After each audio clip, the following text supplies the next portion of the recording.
इस वीडियो में अभी हम प्रोबेबिलिटी डिस्ट्रीब्यूशन इस टॉपिक से एग्जाम में आया हुआ एक क्वेश्चन सॉल्व करेंगे। तो यहाँ पर क्वेश्चन सी चेक कर लो। क्वेश्चन में दिया है, if the mean of the following distribution is 16 find m n and variance. ठीक है, देखो डेटा इस तरीके से आपको दिया हुआ है। एक्स के रो में हमें वैल्यू दी हुई है 8, 12, 16, 20 और 24, और नीचे जो प्रोबेबिलिटी का वैल्यू दिया हुआ है उसमें हमें वैल्यू दी हुई है 1/8, एम एन 1/4, 1/10। ठीक है, 1/12 है वो लास्ट में। देखो प्रोबेबिलिटी डिस्ट्रीब्यूशन के अंदर सबसे पहले हम लोगों ने पीएमएफ और ये पीडीएफ सीखा था।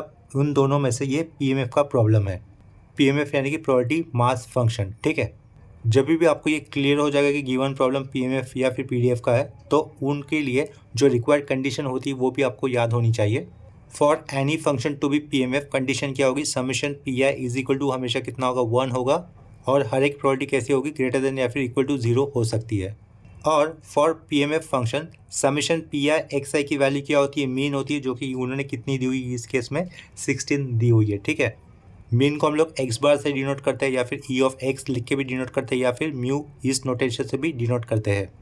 इस क्वेश्चन का आगे सॉल्यूशन स्टार्ट करने से पहले मैं आप सभी स्टूडेंट से कहना चाहूँगा कि अगर अब तक आप लोगों ने चैनल को सब्सक्राइब नहीं किया हुआ है तो चैनल को सब्सक्राइब कर लेना, ताकि आपको आने वाले न्यू अपडेटेड वीडियोज़ की नोटिफिकेशन मिलते रहेंगे। और आपको प्रोबेबिलिटी डिस्ट्रीब्यूशन इस टॉपिक का कंप्लीट प्लेलिस्ट इस वीडियो के डिस्क्रिप्शन बॉक्स में मिल जाएगा। वहाँ से ही आप लोग ये topic exam point of view prepare कर सकते हो। देखो जैसे कि आपको ये क्वेश्चन कैसे दिख रहा है, पीएमएफ का दिख रहा है, तो पीएमएफ फंक्शन होने के लिए जो कंडीशंस होती है वो कंडीशन हम लोग यहाँ पे अप्लाई कर देंगे। ठीक है, तो ये इस एरो से हम लोग आंसर के लिए शुरुआत करेंगे।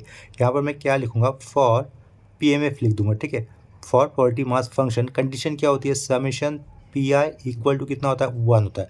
आई का मतलब ये फर्स्ट, सेकेंड, थर्ड, फोर्थ इस तरीके से रहेगा। ठीक है, यानी कि समेशन पी आई यानी कि पहला वाला 1, 2, 3, 4, 5 ये आई की वैल्यूज़ होगी। ठीक है, सबका एडिशन कितना होगा, 1 होगा। तो हम लोग क्या करेंगे, इधर ये 1/8 लिख देंगे, प्लस उसके आगे ये एम लिखेंगे, प्लस उसके आगे ये एन लिखेंगे, उसके आगे हमें प्लस देकर ये 1/4 प्लस 1/12 लिख देना है। ठीक है, तो ये यहाँ पर क्या लिखूंगा, 1/4 प्लस 1/12 लिख दूंगा। ये सब कुछ कितना हो जाएगा, इक्वल टू में 1 हो जाएगा, जैसे कि ये प्रॉपर्टी है। ठीक है, तो समेशन पी आई कितना होता है, इक्वल टू 1 होता है, तो वो हम लोगों ने यहाँ पर कर दिया। लेफ्ट साइड में क्या बचेगा, सिर्फ ये एम प्लस एन बचेगा, और ये भी नंबर को हम लोग सब कुछ ऐड करके लेफ्ट साइड में इक्वल टू के आगे रखने पर वो माइनस करना होगा। ठीक है, तो जो भी फाइनल आंसर होगा मैं यहाँ पर डायरेक्टली लिख दूंगा, इसे मैं नंबर 1 से रिप्रेजेंट करूँगा।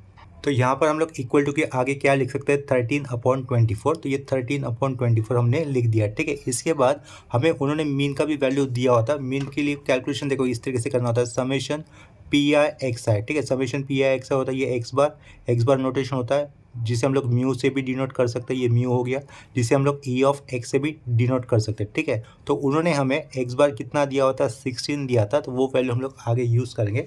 लेफ्ट साइड में क्या लिखा हुआ है, ये summation P I x I. Summation का मतलब क्या होगा, एडिशन होगा, और ये पी आई एक्स आई का मतलब क्या होगा, जो रैंडम वेरिएबल एक्स दिया हुआ है उसका जो पर्टिकुलर प्रोबेबिलिटी आया था दोनों का आपस में मल्टीप्लिकेशन कर देना होगा। ऐसा हमें हर एक रैंडम वेरिएबल के लिए करना है। ठीक है, एक्स का मतलब यहाँ पर रैंडम वेरिएबल है।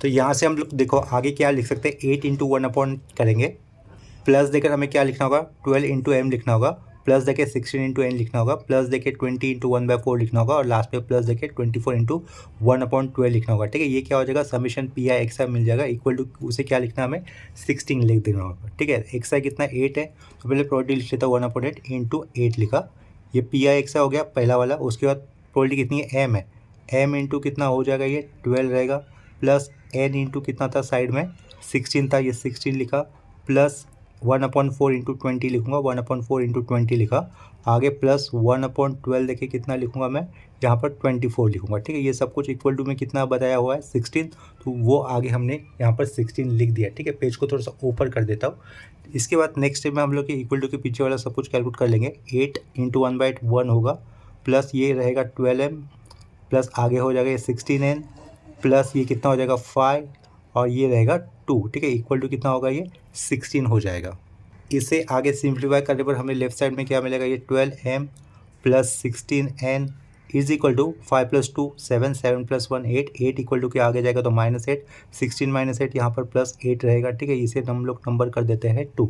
नेक्स्ट स्टेप में हम लोग क्या करेंगे, ये इक्वेशन 1 देखो क्या लिखा हुआ है, m + n is equal to 13/24, और इक्वेशन नंबर 2 देखो क्या लिखा हुआ है, 12m + 16n is equal to 8। तो इन इक्वेशन को हम लोग डायरेक्टली सॉल्व कर लेंगे। आगे हमें जस्ट मेंशन कर देना होगा सॉल्विंग इक्वेशन 1 इंटू, डायरेक्टली हमें यहाँ पर m और n की वैल्यू मिल जाएगी, ठीक है। वो हम लोग यहाँ पर लिख लेंगे। तो यहाँ पर अपने क्वेश्चन का एक पार्ट कंप्लीट हो जाएगा, to find m and n इतना करने वाला, ठीक है।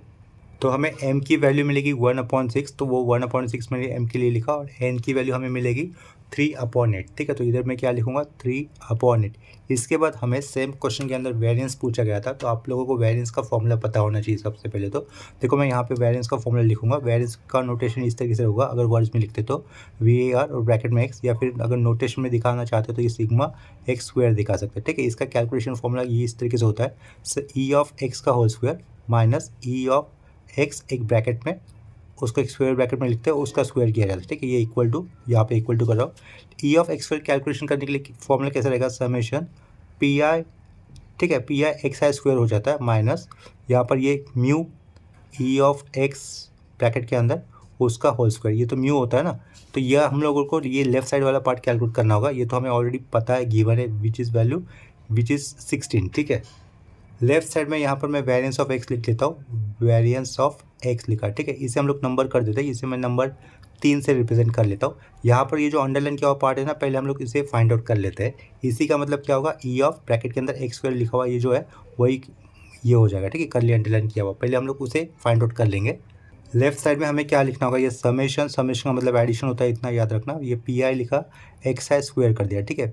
पी आई यानी कि पहला वाला प्रॉपर्टी, पहला वाला प्रॉपर्टी देखो डायग्राम के अंदर, डायग्राम बोल रहा हूँ, टेबल के अंदर कितना दिया होता है, ये 1/8, ठीक है। तो ये 1/8 लिख देंगे into 8 square, x i square यानी कि 8, एक्स आई कितना था, 8 था ना, तो वहाँ पे क्या लिखा जाएगा, इधर 8 स्क्वायर लिखा जाएगा, समेशन होने के कारण प्लस लिखा हुआ है, ठीक है। इसके बाद आपको क्या यूज़ करना है, अभी दूसरा प्रॉपर्टी क्या दिख रहा है आपको क्वेश्चन के अंदर, m, लेकिन m की वैल्यू कितनी आई थी, 1/6, तो इधर क्या लिखेंगे, 1/6 लिखेंगे। साइड में ये इंटू के देकर हमें क्या लिखना होगा, 12 का स्क्वायर लिखना होगा, ठीक है। ये 12 का स्क्वायर कर देंगे। आगे n की वैल्यू कितनी आई थी, 3/8 आई थी, तो आगे प्लस के आगे मैंने ये 3/8 लिखा हुआ है, 3/8 करने पर इंटू करूँगा, इधर 16 का स्क्वायर करना होगा, इधर कर देंगे 16 का स्क्वायर, ठीक है। उसके बाद फिर से प्लस आएगा।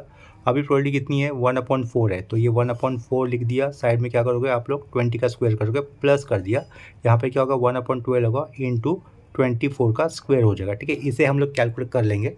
लेफ्ट साइड में एक बार फिर से लिख देते हैं, summation P I x i square, ठीक है। इक्वल टू के आगे डायरेक्ट हम लोग इसे कैलसी से कैलकुलेट कर लेते हैं, ये वैल्यू कितनी आती है वो। इक्वल टू के आगे वाला पार्ट कैलकुलेट करने पर हमें वैल्यू मिलेगी 276, ठीक है। इसके बाद डायरेक्टली हमें फ्रॉम इक्वेशन नंबर 3 से वेरिएंस ऑफ एक्स की वैल्यू मिल जाएगी। लास्ट में देखो हमने यहाँ पर लिखा है summation P I x i square की वैल्यू कितनी मिली थी, 276। आगे हम लोग मेंशन कर देंगे फ्रॉम इक्वेशन 3 लिखना है, ठीक है। लेफ्ट साइड में क्या लिखोगे आप लोग, वेरिएंस ऑफ एक्स लिखोगे is equal to value substitution. Equation 3 में क्या था, ये summation P I x i square जिसकी वैल्यू हमने निकाली थी 276 माइनस ई ऑफ एक्स था 16, तो ये 16 ब्रैकेट में लिखकर उसका स्क्वायर करोगे, ठीक है। तो ये 276 एज इट लिखा, माइनस 16 का स्क्वायर होता है 256, तो ये सब्ट्रैक्शन करने पर फाइनल आंसर कितना होगा, 20। तो वेरिएंस ऑफ एक्स की वैल्यू कितनी मिलेगी हमें, 20 मिलेगी, ठीक है। तो यहाँ पर ये अपने इस क्वेश्चन का आंसर कंप्लीट हो जाता है। देखो प्रोबेबिलिटी डिस्ट्रीब्यूशन ये बहुत ही सिंपल टॉपिक है। इस टॉपिक में से पीएमएफ या फिर पीडीएफ कंसेप्ट में से एग्जाम में दोनों में से एक क्वेश्चन कंपलसरी आता है, ठीक है। तो आप लोगों ने एटलीस्ट इस टॉपिक के अंदर ये पहले 2 टॉपिक प्रिपेयर करके जाने चाहिए, पीएमएफ और पीडीएफ वाले।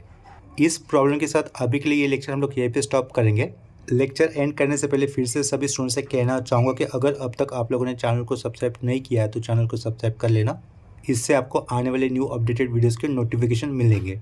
अगर आपको ये वीडियोस अच्छे लगे, हेल्पफुल लगे तो वीडियो को लाइक भी कर देना और इसे अपने फ्रेंड के साथ ज़रूर शेयर करना ताकि उनका भी फ़ायदा हो जाए। तो अभी के लिए रुकते यहीं पर, मिलते हैं नेक्स्ट लेक्चर में, तब तक के लिए बाय एंड टेक केयर।